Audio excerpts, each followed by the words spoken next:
पंजाब हुकूमत ने सूबे के तमाम टोल प्लाजों पर पर्ची खत्म करके मुकम्मल डिजिटलाइजेशन का फैसला कर लिया।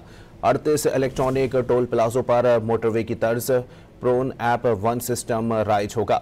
वजीर आला मरियम नवाज ने लाहौर की ब्यूटिफिकेशन प्रोजेक्ट्स की भी मंजूरी दे दी।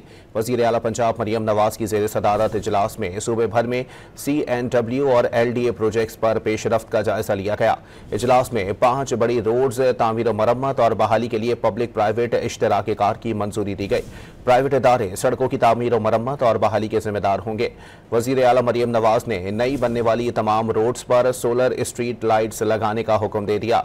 इजलास में फैसला किया गया है कि लाहौर में रेलवे स्टेशन, मिस्री शाह, दाता दरबार, एक मोरिया, दो मोरिया पुल के ब्यूटिफिकेशन और रीवैम्पिंग की जाएगी। रेलवे स्टेशन के सामने पार्क में फव्वारा और बच्चों के लिए मिनी ट्रेन चलेगी।